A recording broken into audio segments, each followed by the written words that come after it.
مساء الفل. ما تيجي احكي لكم قصه سريعه. انا اسماء، عندي 37 سنه. انا اصلي من الظاهر، بس النهارده انا عايزه اكلمكم عن بطل حكايتي، هيثم. يمكن علاقتي بهيثم من العلاقات اللي انا واثقه مليار في المية ان هي ينفع تتحكي في مسلسل. عارفين وحياة حبك ما شبكنا غير شباكه وشباكنا؟ ده كنا احنا جيران من واحنا عندنا 5 سنين. احنا نسايب من بعيد، ساكنين في نفس الشارع، الفارق ما بيني وما بين بيته 3 عماير. كان عندي 5 سنين وهو عنده 7 سنين. بدأنا نستوعب بعض، يعني اتربينا مع بعض، وكنا بنلعب مع بعض، وكنا بنعمل كل حاجة مع بعض، في نفس الحضانة، في نفس المدرسة، نفس الدروس، نفس كل حاجة في الدنيا. حتى وقت الجامعة لما التنسيق جانا في ثانوية عامة، قررنا ان احنا نخش نفس الجامعة علشان نفضل مكملين سوا.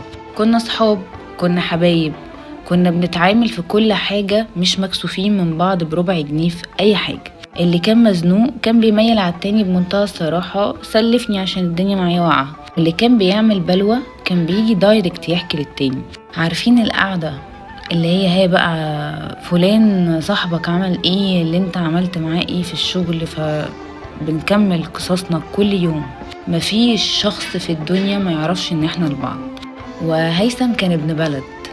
عارفين ولاد البلد، الناس اللي بتفهم في الاصول، ان مفيش حاجه اسمها تاخير بره البيت، مفيش حاجه اسمها لبس عريان، مفيش حاجه اسمها صحابي الولاد، صحابك الولاد انا عارفهم ولازم يبقوا عارفين ان انا عارفك، ولازم يبقوا بيحضروا معاكي بحضوري. كان فاهم في كل حاجه، وكان مربيني التربيه المظبوطه. وبعد الجامعه اشتغلنا في شركه عقارات احنا الاتنين مع بعض. وتعرفت في الفتره دي على بنت ناس جدا. والبنت كانت سبورتيف معايا في الشغل، كانت سبورتيف معايا في الطرق، كانت بتقعد تتكلم معايا في ريليشنز بتاعتها. فبالتالي بقيت احكي لها عن هيثم وعن قصتنا اللي بدأت من زمان جدا. والبنت كانت مبسوطة قوي من اللي كانت بتسمعه، بدأت تحبنا وبدأت تقرب لنا وبدأت تنزل معانا.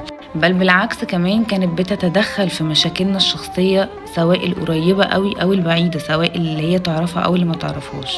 كان هيثم اوتوماتيك يروح يتكلم معاها، وانا اوتوماتيك اروح اتكلم معاه. كانت قريبه مننا جدا، وتعرفت على اهالينا وتعرفت على اصحابنا، وبدا واحد من صحابنا يعجب بيها. واحنا كنا بنسبورت ان العلاقه دي تكمل، لانهم كانوا شبه بعض قوي وكانوا بيحبوا بعض جدا. يعني في ناس كده بتشوفوها من بعيد تقول ايوه لايقين على بعض قوي. وقد كان واتخطبوا، وبدانا ان احنا نبقى 2 couples من احلى ال2 couples اللي موجودين في الدنيا. نزولاتنا مع بعض وسفرنا مع بعض، حتى الجهاز بننزل نشتريه مع بعض عشان خلاص هنتجوز.